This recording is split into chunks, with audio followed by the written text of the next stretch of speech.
Bienvenidos a tu canal Mundo al Día, tu fuente diaria de noticias e información actualizada sobre los eventos más relevantes de El Salvador y el mundo. En este canal te mantendremos informado desde las decisiones de nuestro presidente Nayib Bukele hasta los cambios que impactan el mundo. Suscríbete, activa la campanita de notificaciones y sé parte de nuestra comunidad. Ahora empecemos. Dialogues. I'm your host, Eric Farnsworth. My guest is Edmundo Gonzalez, overwhelmingly elected on July 28, 2024 by the people of Venezuela, despite long odds and the active efforts of the Maduro regime. The authorities refused to recognize the results, offering no plausible excuse, and Maduro has now reinstalled himself for 6 more years, even as repression deepens. Exiled to Spain. Todos recordamos ese momento en el que Edmundo ganó las elecciones y en este momento estamos recordando un poco de lo que sucedió y cómo es que el presidente Edmundo ha llegado hasta ahora a presentarse en este programa para tener una entrevista en Diálogos de Democracia, que sería su nombre traducido al español. Gonzalez is recognized by the United States and many others as the legitimately elected president of Venezuela. Today, we have him in our studio. Welcome to Democracy Dialogues, Mr. President. Thank you, Eric, for this opportunity to be with you this afternoon in a cold Washington and to have a chat on the different situations in Venezuela. As you mentioned, we had an election which was clearly endorsed by 7,500,000 voters that vote for my candidacy. As a matter of fact, in many of the voting centers that were placed in the military installations, I won. So that gives you an idea of how is the candidacy of the Edmundo Gonzalez in deep in the Venezuelan society. How broad-based and wide was your election victory? Before we get into that, let me ask you, you're here in Washington for the inauguration of President Trump. You're one of just a handful of foreign leaders invited. What does it feel like to come to the United States during this period of time and to have that opportunity? Well, it's a very cordial for me to be here after I spent 4.5 years in the early 70s and 80s. In the early 80s, and to be here in Washington again is something that is very comfortable and remind me to good days I spent here. I did my master's degree in American University, SIS school. One of my daughters were born here, and I was talking with the president the other day at the White House, and I remember the day of she was born. I came through one day. Ok. Edmundo está diciendo en este momento que estuvo hablando con el presidente hace unos días. ¿Significa que hubo una reunión entre Trump y Edmundo? Like this, very cold, windy and snowing, and I was driving through Wisconsin Avenue to George Washington University Hospital, and my car was doing like this. So, but we would say fishtailing. Where I'm from in Chicago, your car was fishtailing. Exactly. But it's very, very nice to be here again in Washington. I met with many officials and foreign leaders. I was last night at the ball in one of these evenings and inauguration balls. I spoke with President Milei. By the way, I was with him a few weeks ago in Buenos Aires, and we had a very nice conversation with him and also with the foreign minister. And we just briefly met last night, and he was very pleased to see me here again. Mm-hmm. You have fought for democracy for a long time in Venezuela. It's a costly effort. It is individuals. It's not easy. Fighting for democracy is difficult. What gives you hope to carry on in this very difficult battle? What gives you your strength to be able to do that? It's very costly. And even when they touch your personal matters. So, I have a son-in-law who was kidnapped about 2 weeks ago, almost 2 weeks ago, and we don't know still where he is. we know that he was kidnapped by the security services, but we don't know where it is, how he is. He has to take some medicine. We don't know if we have time to do it. I mean, this is a very difficult times for me on personal basis, of course. You've also been exiled to Spain, and you've left behind all of your... Really, I spent 37 days at the Netherlands embassy. And then I moved to the Spanish embassy, where I was asking for political asylum, and they granted, and they sent me a plane took me to Madrid. We flew. But I mean, you see that in these days we are fighting for democracy, that we have to pay that cost is not an easy task. And that's been since the July 28 elections. You had asylum in the embassies and exile in Spain, yeah. But as you say, I mean, it's not just yourself. Obviously, you're the most prominent person, but the people of Venezuela, their repression has increased. There are about, as of now, around 2,000 political prisoners, according to the human rights activists. Lo que menciona el presidente tiene razón. Él dice que tiene familiares con los cuales han sido secuestrados y claramente es una violación de los derechos humanos, pero más que todo significa que tanto él como todos los venezolanos están sacrificando algo, están arriesgando algo para lograr este cambio en el mundo. La libertad costará lo suyo, pero llegará con esfuerzo de todos, inclusive del presidente, inclusive de todos los que están apoyando esta causa. Who handle these matters?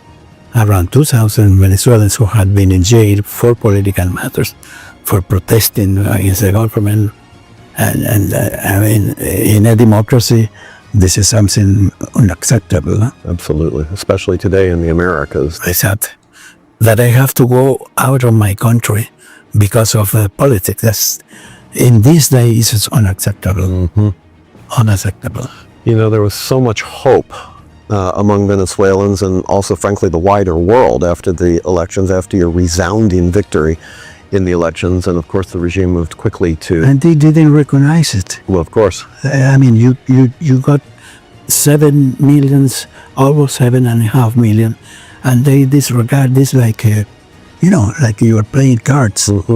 That's unacceptable in these days. Without any plausible explanation of why, and you and your supporters had the vote totals. It was an extraordinary effort. They don't give you an answer. Yeah.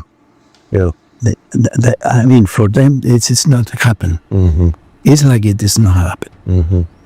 How do you judge that the mood in the country has shifted among Venezuelans, actually both in Venezuela and outside Venezuela, since January 10, since the Maduro regime reinstalled themselves for 6 years?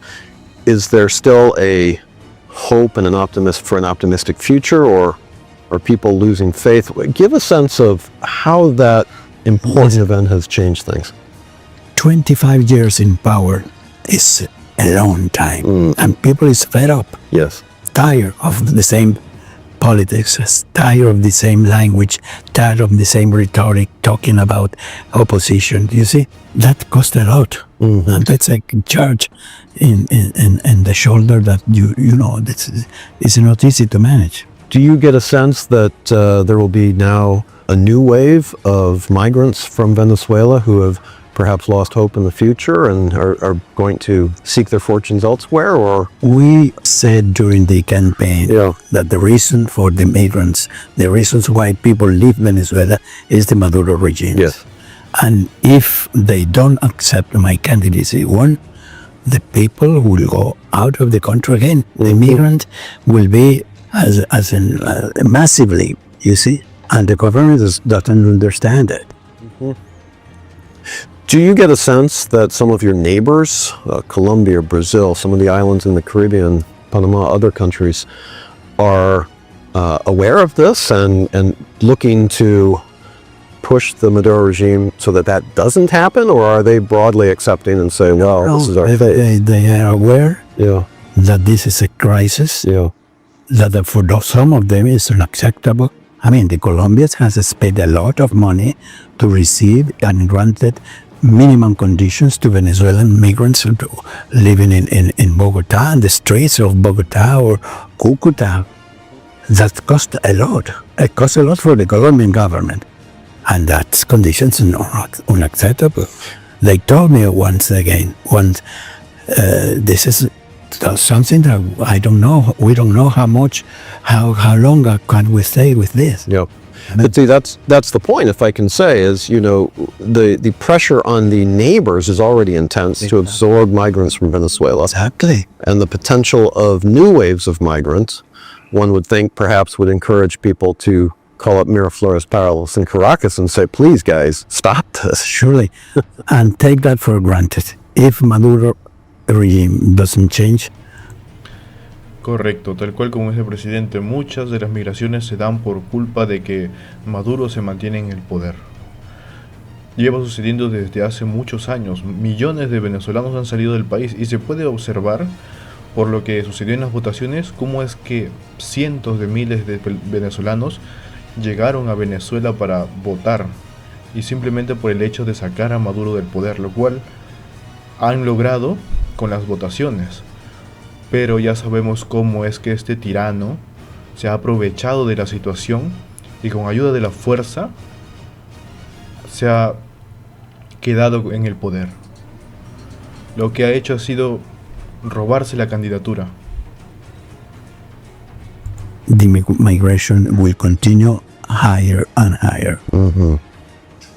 As we mentioned, you're here in Washington for the inauguration of President Donald Trump. Clearly, you have an agenda with the incoming administration. You met with former President, now Joe Biden, when you were here in Washington last time. You were received very well in the White House and in Congress and the Senate. Now it's a new administration in Washington. What do you anticipate asking of the new administration? What is your hope that the United States could do, and frankly, the international community more broadly? I mean, the international community, what we ask is for more pressure on the Maduro regime. That's the only language they understand. Pressure, international pressure, and more international pressure to have a political result. We discussed that with the president, former President Biden, and with some leaders of the new administration as well. I am expecting to have a meeting with Secretary Rubio as soon as he is confirmed. We are sure that he is aware of the situation. I mean, but we want to stress the situation and take them publicly. I mean, you see. I can confirm that Secretary Rubio is very much aware of the situation. I've testified before him in the U.S. Senate on Venezuela several times, and his questions are always insightful and full of wisdom in terms of the approach, so he clearly knows these issues and feels them in his heart. Do you anticipate that Venezuela will be a high priority in the Trump administration in the context of trying to return democracy to the country, or where do you see that falling out? I used to say that Venezuela was not a priority in the U.S. foreign policy. I was to say that. But after being here for a few days and talking with some officials, I now have the feeling that Venezuela has become a more interest for the U.S. foreign policy. There's something has been changed in the last few weeks, in the last few months, and I think now they are more interested in having a result in the Venezuelan political crisis. I think what changed was really the bald theft of election results that were consummated on January 10th. Amigos, hago esta pequeña pausa para recordarles que le den me gusta a este video, comenten qué les está pareciendo, compártanlo con sus familiares y amistades y no olviden suscribirse y activar la campanita de notificaciones. Ahora sí, continuemos con el video. There's no denying that now, right? Yeah, exactly. Yeah. Because it was amazing, the results. I mean, more than 7 million voters support my candidacy. And this is the spirit sign of 25 years in power is a lot of time. And this is a very heavy burden they have. Absolutely. What do you tell your supporters in terms of how do they keep the faith? This is going to continue to be a struggle for democracy in Venezuela. How do you keep folks who really are trying to survive, right? Trying to live their daily lives, get to the grocery store, have jobs, get their children to school.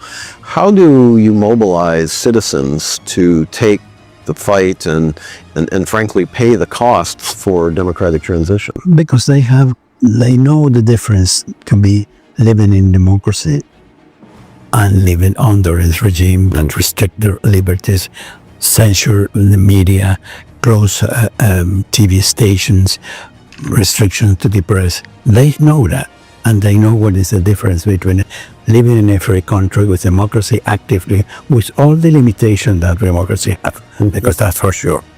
But this is even better than to live under this regime. We're here conversing with Edmundo Gonzalez, the president-elect of Venezuela, recognized by the United States and many other countries as the legitimate president of Venezuela. Mr. President, as I say, it's a real honor to have you with us.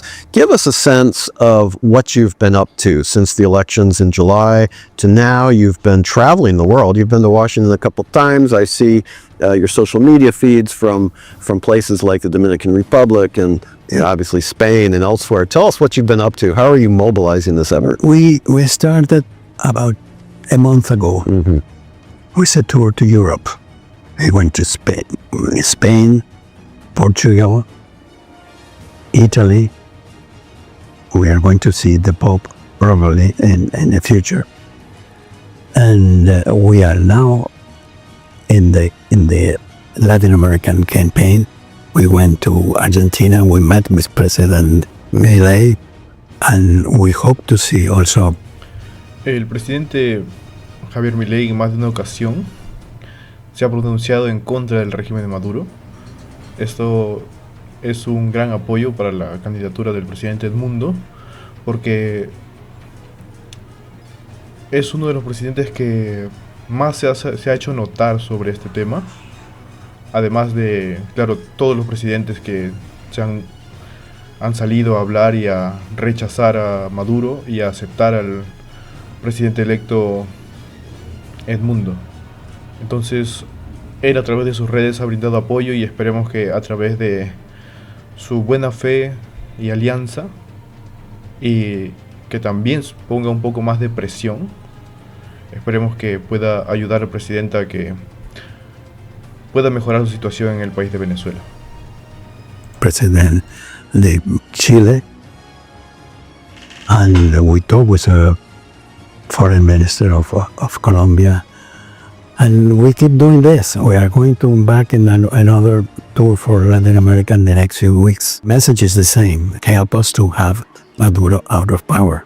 And do you get the sense that the folks that you're talking to are open to that message, receptive to it? There is some divergence, some difference, of course, and it's not the same to talk with Lula, for instance, or Amorin, who knows Venezuela well, who knows what is going on there.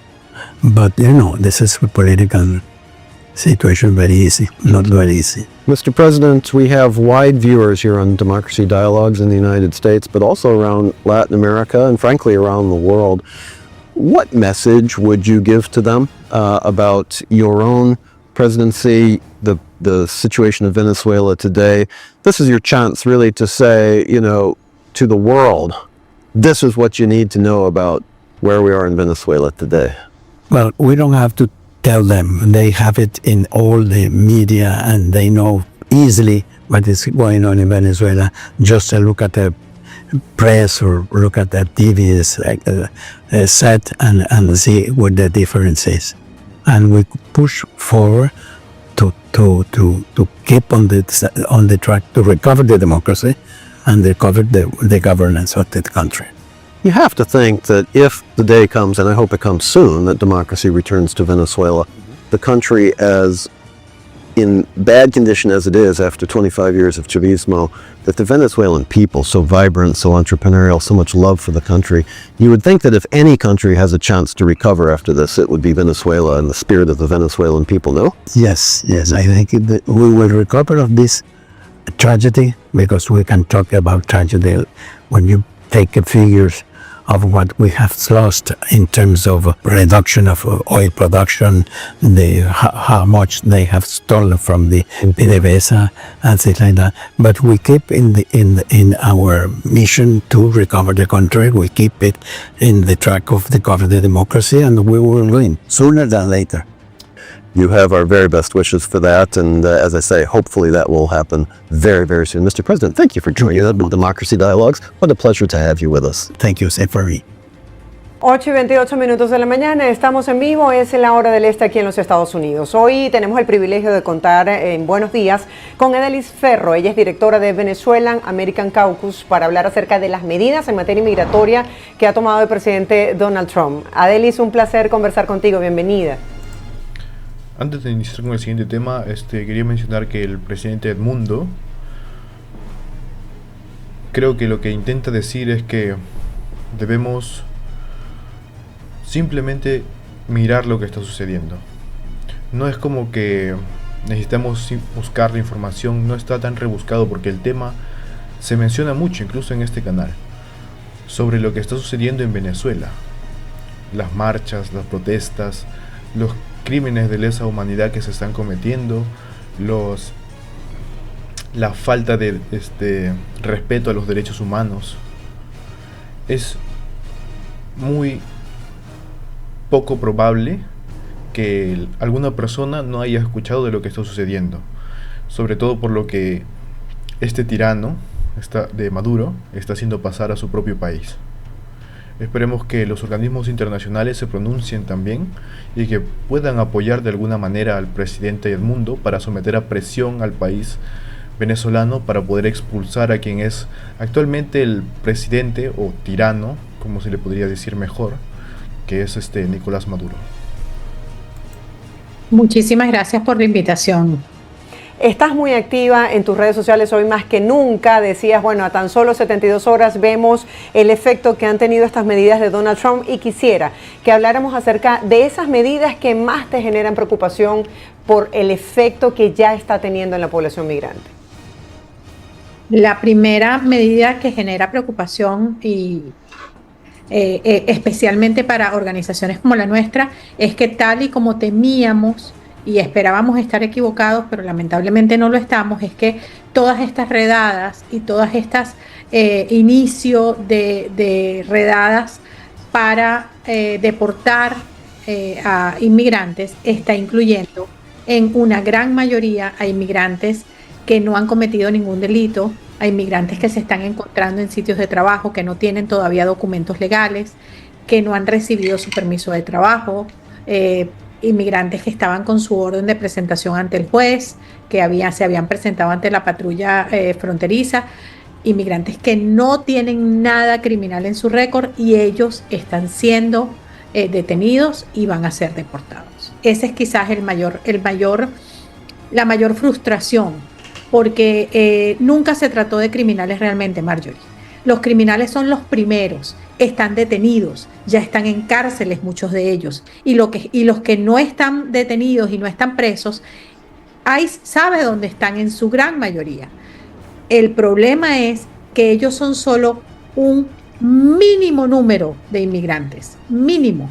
La inmensa mayoría, y los memorándums que estamos leyendo oficiales de Homeland Security que están en las redes para todos los que los quieran ver, nunca hablan de criminales, hablan de inmigrantes indocumentados. Recuerda, Delis, que en algún momento de la campaña de Trump Es algo muy triste el oír esta noticia, el saber que el verdadero motivo para estas deportaciones no sean, como se mencionó, los criminales, porque según la fuente los criminales ya están capturados y ya van a ser deportados de primera mano, claro que sí, pero al mismo tiempo están atrapando también a personas que están indocumentados porque recientemente han llegado o que están en proceso de hablar con el juez. Entonces no les están dando siquiera la oportunidad de poder obtener papeles de trabajo o poder quedarse en el país al que han llegado con tanto esfuerzo, ¿no? Es realmente muy triste escuchar esto. Hablaba de que en esta lista de deportaciones masivas tenían como prioridad a quienes tuvieran justamente estos antecedentes penales o hubiesen cometido delitos. Estaba de primero en sus prioridades. Quisiera que habláramos acerca del peligro para quienes no han cometido delitos, pero que entran dentro de este saco. Es que el último memorándum que se publicó de Homeland Security con respecto a esto, Marjorie, y que yo vi el día de ayer, lo que dice es que el delito es ser inmigrante ilegal. Ese es el delito. Entonces, eso se considera un delito y eso te hace un criminal para ser deportado. Los criminales que han cometido crímenes horrorosos o crímenes como robos, todos esos criminales, la inmensísima mayoría está ya en las cárceles. Solo los tienen que sacar de las cárceles y deportarlos a sus países de origen, incluyendo a los venezolanos, que no sé cómo van a hacer, pero ese es otro tema para otro programa. Pero el problema es que han dejado en la norma, han escrito en la norma que es un crimen ser un inmigrante indocumentado, un inmigrante ilegal. Eso es el crimen y ese es el crimen con el que ellos justifican que te van a detener y te van a deportar. No lo puedo decir lo suficiente. Claro, ellos han señalado, he visto algunos testimonios que dicen, están tras nosotros como si fuese una cacería.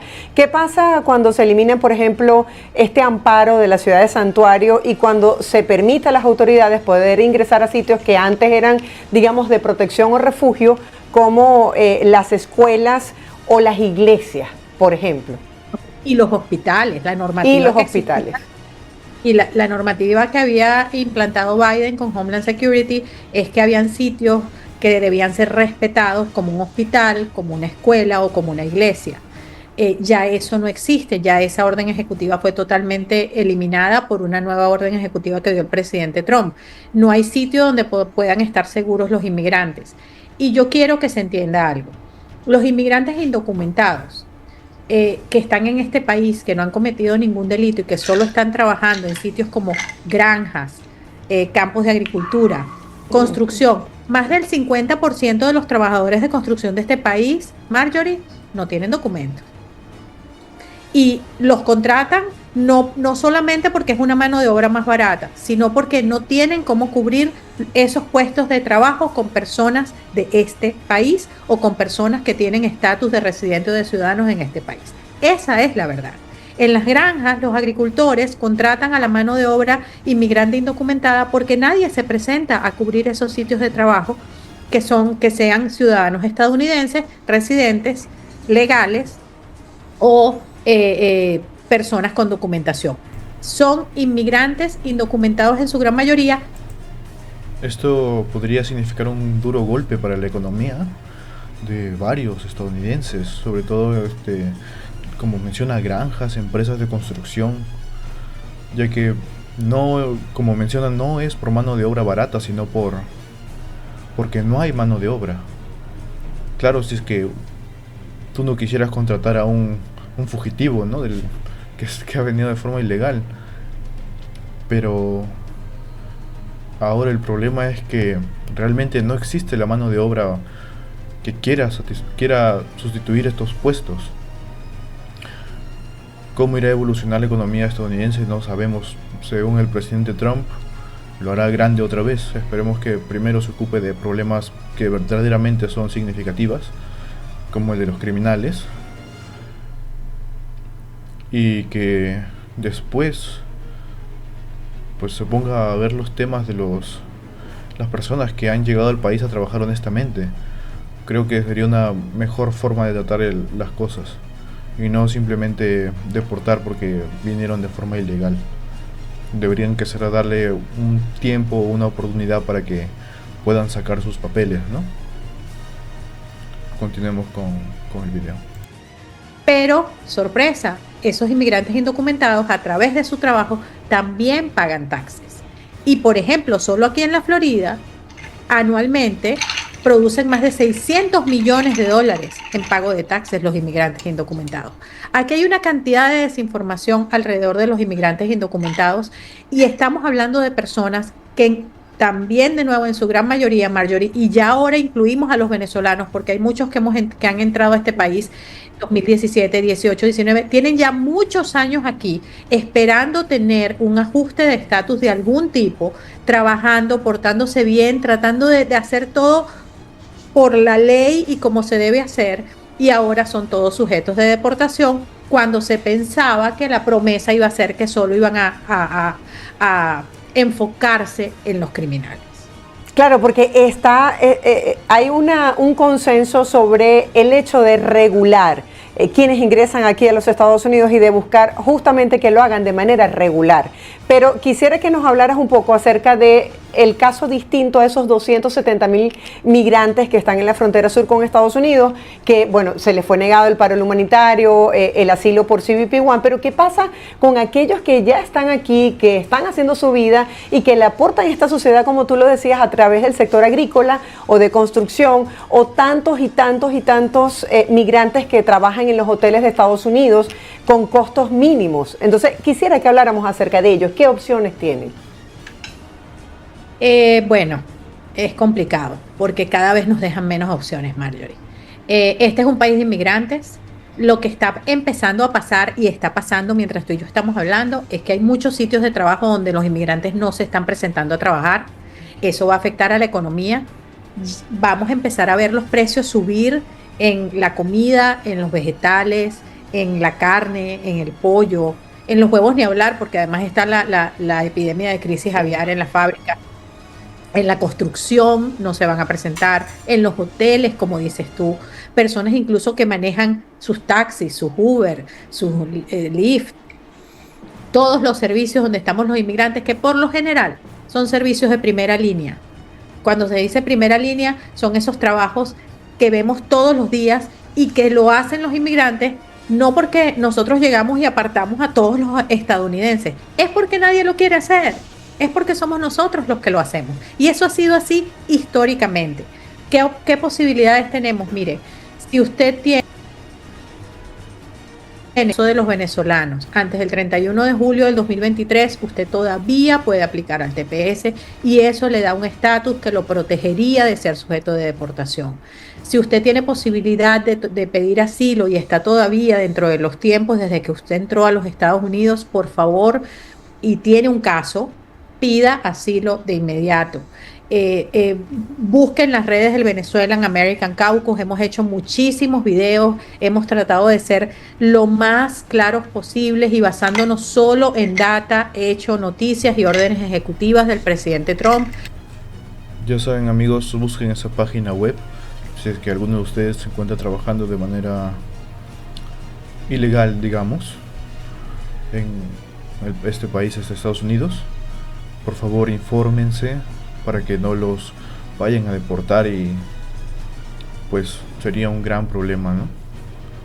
Ya estamos viendo cómo es que esto afecta no solo al mismo país, sino a los inmigrantes que van porque quieren trabajar, la verdad.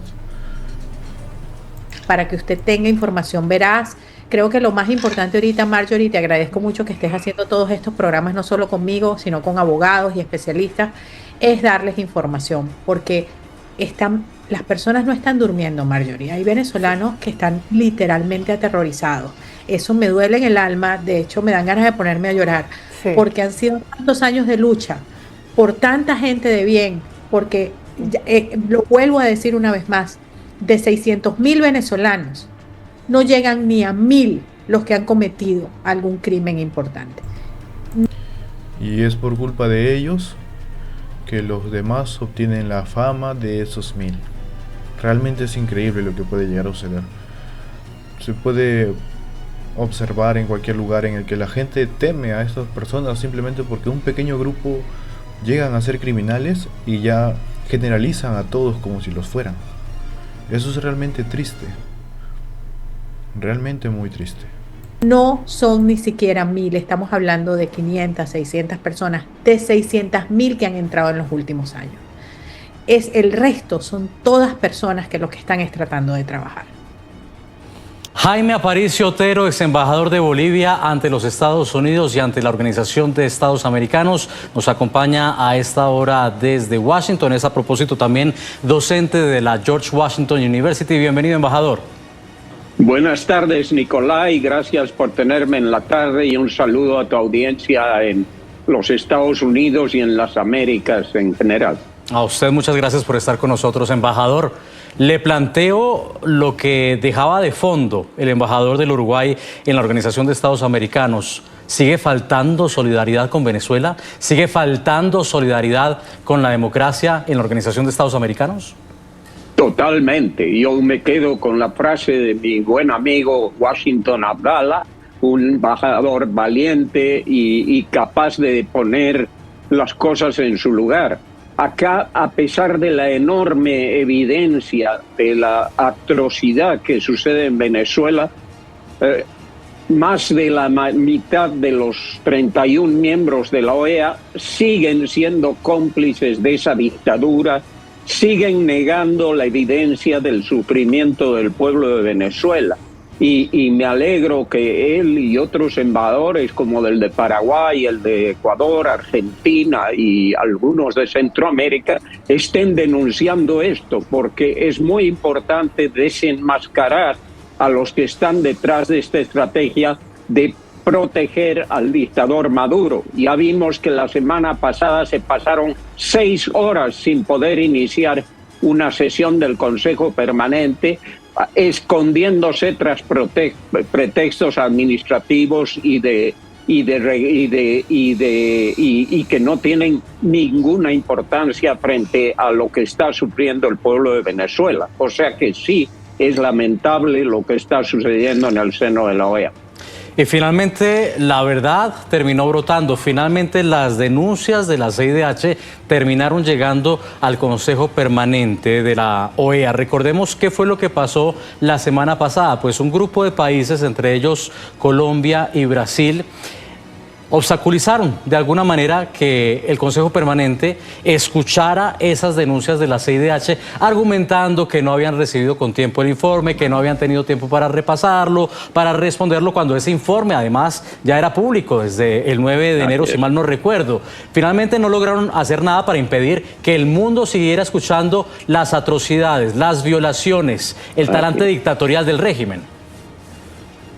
Así es, Nicolai, y eso fue un burdo pretexto porque además la relatora es de habla inglesa. Ella presentó su informe hoy día en inglés. Eso muestra cómo y a qué grado hay esta complejidad en la OEA. Déjame decirte dos cosas fundamentales en la OEA.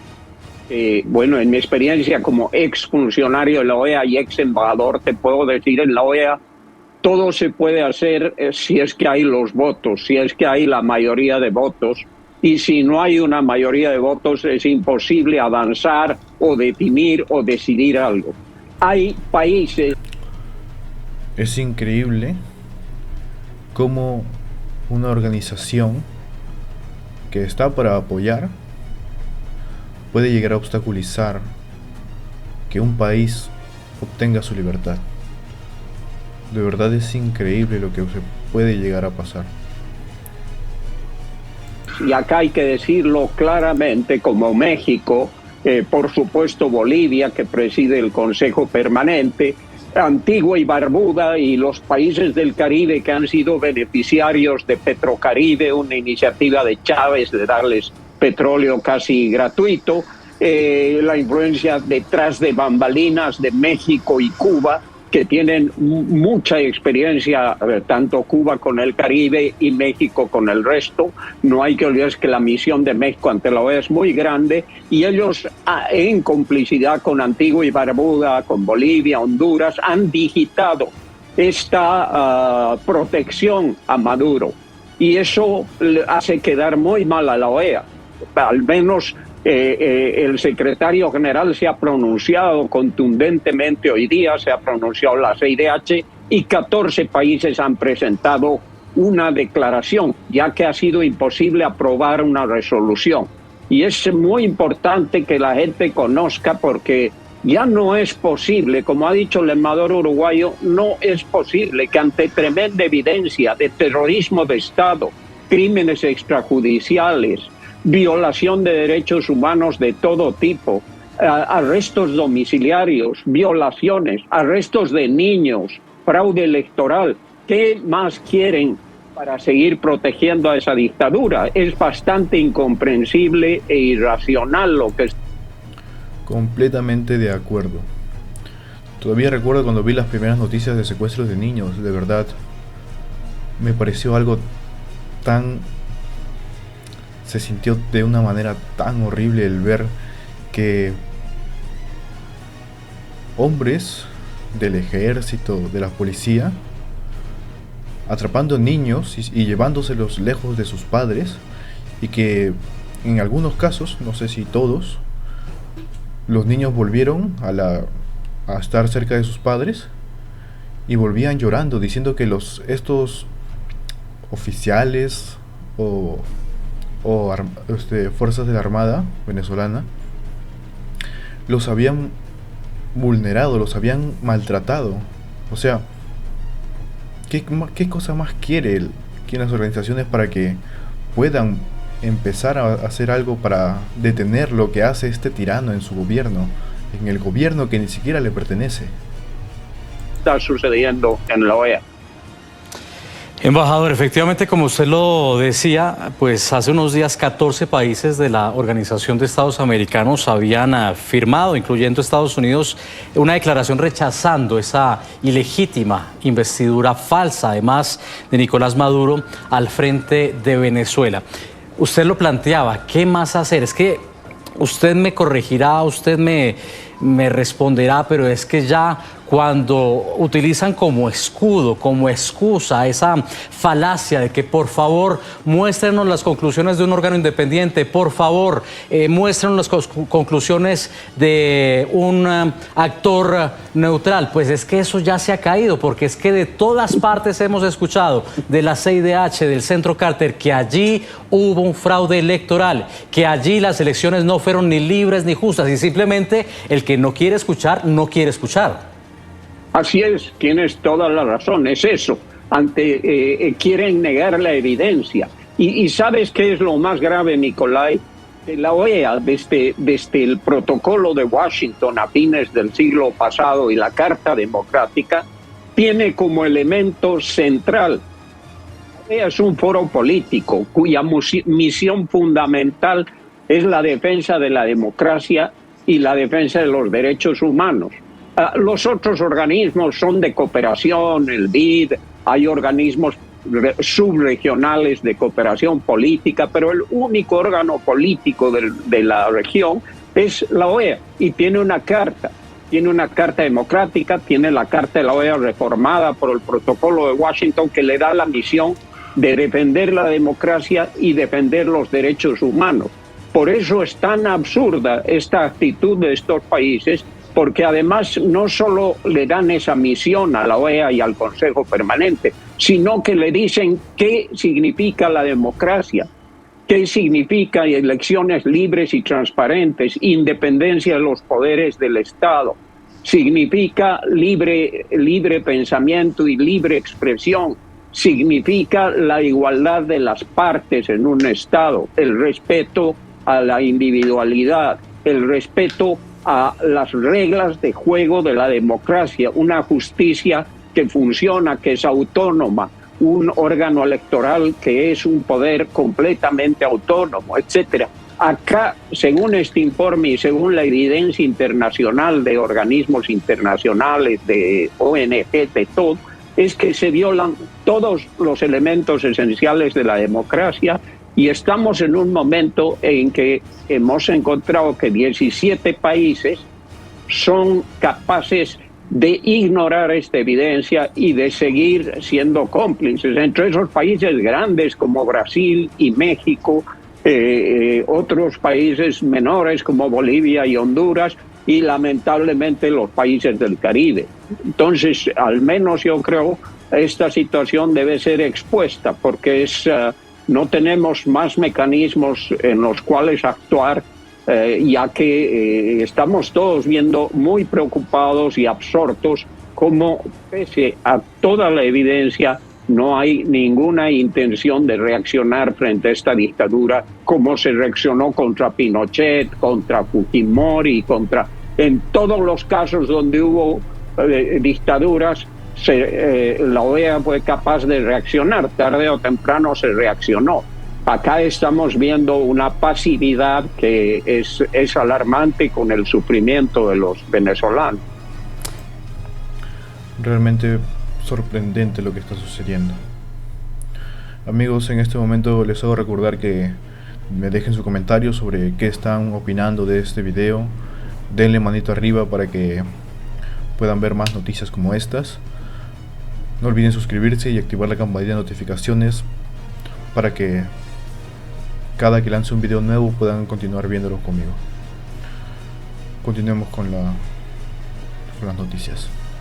Es alarmante, es preocupante, y lo planteaba también el embajador Washington Abdallah, si es que acaso había unas dictaduras más buenas o más malas que otras cuando el mundo entero se solidarizó con los países que estaban bajo esa dictadura, pero ahora no se están solidarizando igual con Venezuela. ¿Qué debe, embajador, y recurriendo a su experiencia en la Organización de Estados Americanos, pasar con este informe de la CIDH? Porque es que no se puede quedar aquí. Bueno, este informe tiene un gran valor. Esperemos que Estados Unidos, que ahora va a tener una nueva administración y sobre todo un secretario de Estado que conoce la región, que ha padecido la dictadura cubana, su familia, esperemos que todo el nuevo equipo de América Latina utilice este informe para ejercer una verdadera presión a los países, incluyendo los países del Caribe, para que tomen una posición coherente con su función, coherente con lo que ha sido y debe ser la Organización de Estados Americanos. Creo que también Canadá, pese a sus diferencias con la Administración de Estados Unidos, los 14 países democráticos que han apoyado esta resolución, la Unión Europea, cuyos observadores estaban hoy día también, tomen acciones concretas. La indiferencia, la apatía o el disimulo solo van a hacer perdurar esta dictadura, y yo veo que si no hay una decisión conjunta de actuar en este caso con Venezuela, vamos a sentar un precedente funesto en la región. Ya hemos visto que en Nicaragua Ortega decidió quedarse. Hay ahora una sentencia de la Corte Interamericana de Derechos Humanos que ratifica la ilegalidad jurídica de Daniel Ortega en Nicaragua. Esto ha salido ayer en la Corte. Estamos viendo que Maduro es un dictador aliado con el crimen organizado. Hemos visto lo que ha sido Evo Morales en Bolivia o el actual presidente Arce o lo que está pasando en Honduras en las próximas elecciones, donde la única forma de ganar en esos dos países el populismo autocrático va a ser a través del fraude electoral. Y si ven que en Venezuela no pasa nada, que en Nicaragua no ha pasado nada, este ejemplo se va a extender. Y va a ser la fuerza bruta, no la voluntad de los electores, la que imponga gobierno, que además, como sabemos muy bien, están financiados por el narcotráfico y el crimen internacional. A diferencia del pasado, las presiones económicas no son suficientes porque tienen un financiamiento de actividades ilegales que están en la estructura del Estado. Y yo me temo que lo de Venezuela, si no se corta lo de Venezuela, vamos a ver que se va a repetir en otros países de la región. Es una muy buena hipótesis la de que si en Venezuela no se hace algo, se va a repetir. Porque verdaderamente, si es que la Organización de Estados Americanos, la OEA, no hace nada, si no mueve la mano, si no trata de presionar al régimen, entonces, ¿qué van a ver los otros países? Que el gobierno se gana con poder y no con democracia. Entonces, algo grave podría suceder. Y esto depende de los organismos internacionales que están actuando y en este momento ignorando prácticamente. Esperemos que se puedan llegar a dar alguna ayuda al gobierno de el país de Venezuela, que sería al presidente Edmundo González, para que pueda luchar en contra de este tirano que se mantiene en el poder por la fuerza. Y bueno, eso debe llamar a Estados Unidos y a la Unión Europea a reaccionar y reaccionar apropiadamente. Cada país tiene el derecho de implantar las leyes que quieran para proteger sus fronteras de las maneras que ellos crean. Yo tengo familia en Venezuela, y gente muy cercana, mi mamá. Y yo sé lo que es no tener la visa para poder venir. Pero también entiendo que tengo que respetar, aun siendo ciudadana estadounidense, yo puedo decir cosas, pero yo tengo que respetar las leyes del país. Entonces, Claro. Obviamente, mientras más éxodo venezolano sale debido a la dictadura criminal de Nicolás Maduro, que ahora además en letras fluorescentes en el titular, mientras más salimos es más difícil que nos den visa, no solamente en Estados Unidos. Entonces, lamentablemente, eso es a discreción de cada país y eso es algo que, de nuevo, podemos estar o no de acuerdo, pero es la ley. Claro.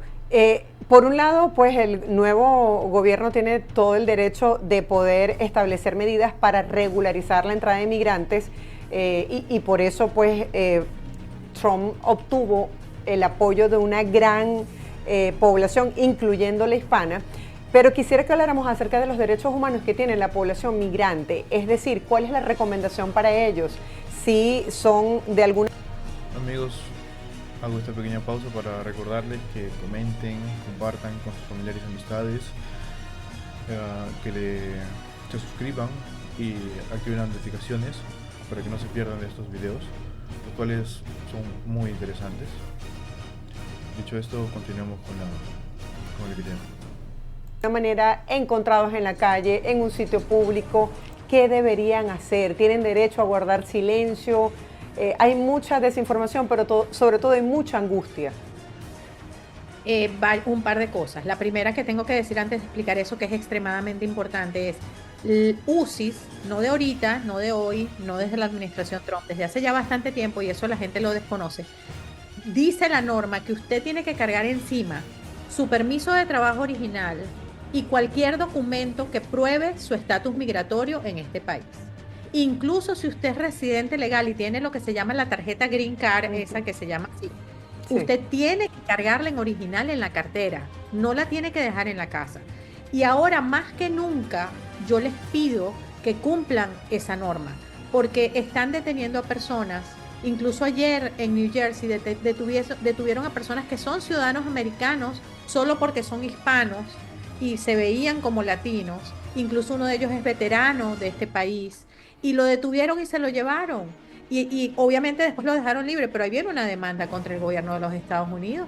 Entonces, carguen sus documentos encima. Y habiendo dicho eso, sí, tenemos derechos. Los inmigrantes tenemos derechos.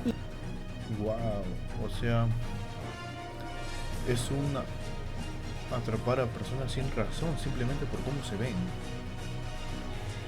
Esto no tiene ninguna lógica. No pueden detener a personas simplemente porque parecen latinos o porque parecen que no son de Estados Unidos.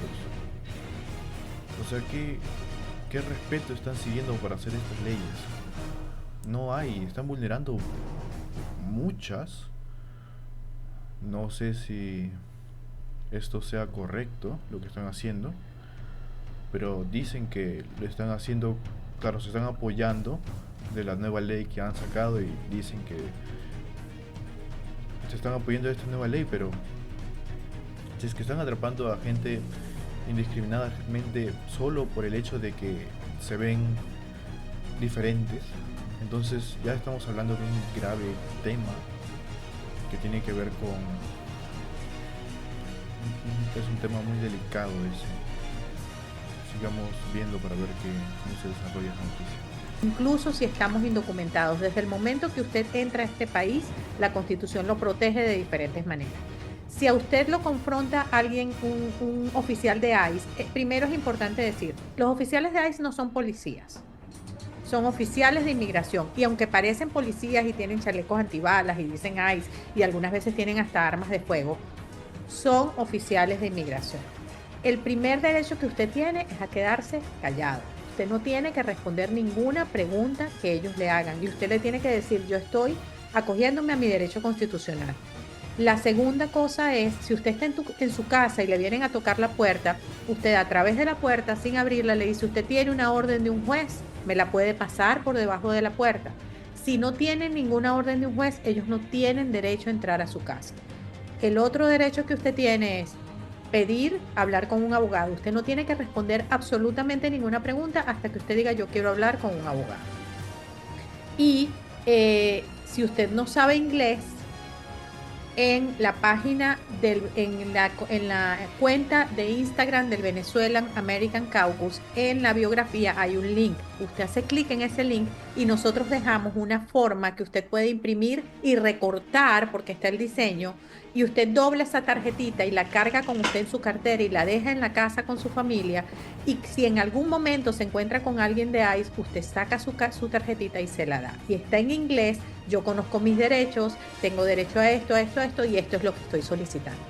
Eso no va a hacer que su caso sea más difícil, eso no va a complicarle en absoluto. Usted está ejerciendo su derecho constitucional. Muchos de nosotros, al no conocer nuestros derechos, lo detiene alguien de ICE y empieza a decir cosas porque estamos muy nerviosos. Sí. Y todo lo que usted diga se utiliza en su contra en una corte. Así es, gracias por esta aclaratoria. Quisiera que respondieras a la pregunta de un usuario de YouTube que nos dice, aclare si hay... Son recomendaciones muy interesantes y muy importantes si es que alguno de ustedes tiene familiares que estén en Estados Unidos o si es que ustedes están en Estados Unidos. Espero que puedan tomar nota sobre esta página, que es el que mencionó aquí la señora. Espero que puedan tomar nota de esto aquí y usarlo si es que es necesario para que puedan hacer valer sus derechos. No pueden ser ustedes, no dejen que los tomen así desprevenidos, no dejen que les ganen. Ustedes háganse respetar y demanden siempre ver a su abogado, lo principal. Continuemos con el video. Muy importante estas aclaraciones que ha hecho esta señora sobre los derechos. que tener los documentos original o si puede ser una copia, porque también hay el temor de que se puedan perder.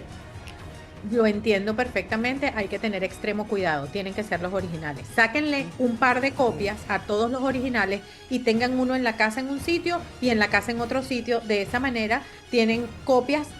En caso de que se les pierdan, pueden pedir de nuevo el original a UCIS, porque ustedes tienen la copia y tienen todos los datos. Pero lo que tienen que cargar en la cartera obligatoriamente en estos momentos es el original. Hemos llegado a la parte final del programa Mundo al Día. Les agradecemos por quedarse hasta el final del video. No olviden darle like, suscribirse y activar la campanita de notificaciones para que estén actualizados sobre las noticias más relevantes de El Salvador y el mundo. Esto fue Mundo al Día.